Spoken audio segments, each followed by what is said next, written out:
Hello, and what is going on? Today I'm be showing you how to make a villager breeder in your Minecraft survival and or creative world. This farm is super helpful if you're trying to make other village related farms, such as an iron or a villager trading station or stations.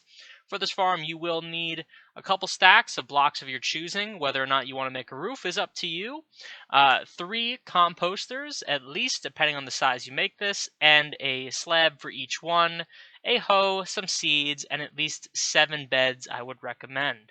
Now you're going to get yourself a nice flat area to build in, and this farm is going to be 9 by 9.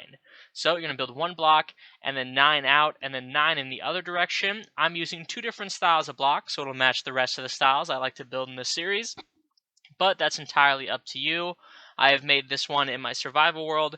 I'm just going real quick on creative to give you guys an example of what you can do, and all I'm doing is every 3 blocks I'm placing an oak tree block, so it's not as monochromatic or not so matching. And all I'm doing here is on one side you're going to make an entrance, so I'm going to go all the way across, and then I'm going to build a nice 3 block wide and 3 block tall for your entrance. The reason being is because you want to make sure the villagers are able to get in and out easily, but also keep some mobs out. So that's all I'm doing here, and then you want to make it at least 4 or 5 blocks high to keep them from escaping. I go 4 blocks high on this one, and I would definitely recommend you go at least 4.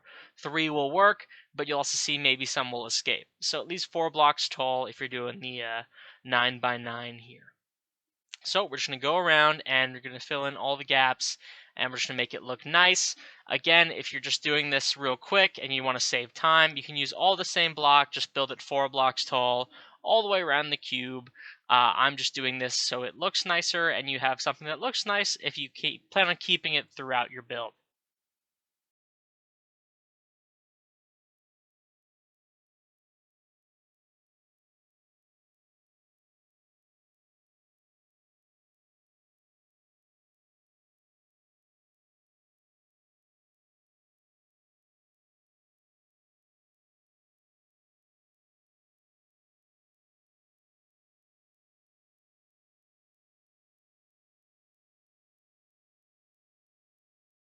And the finishing touches on this build will simply be adding some fence posts instead of glass panes.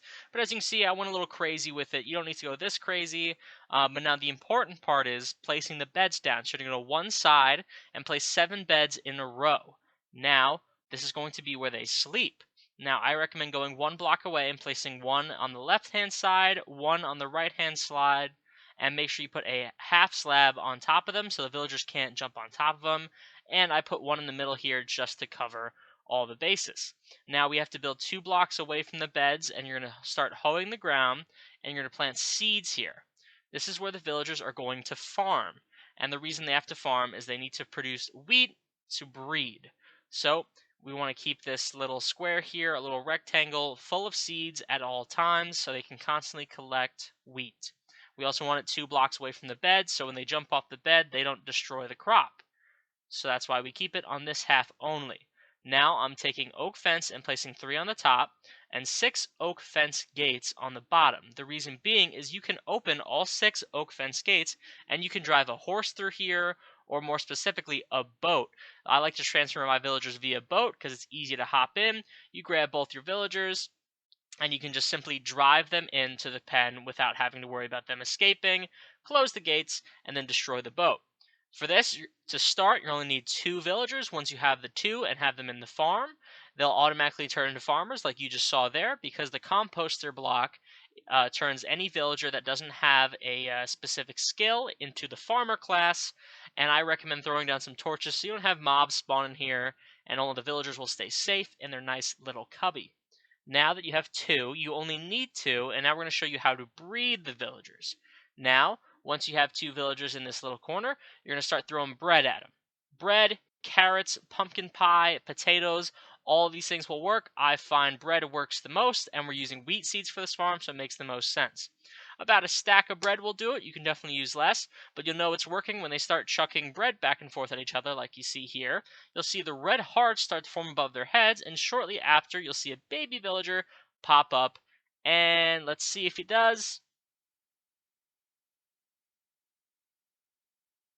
And there you go. All right, so that's our first baby villager. Now, the amount of beds you place will fit as many villagers as you can fit. So if I place 7 beds, I can fit 7 villagers in this farm. If I place 9 beds, I can fit 9 villagers in this farm.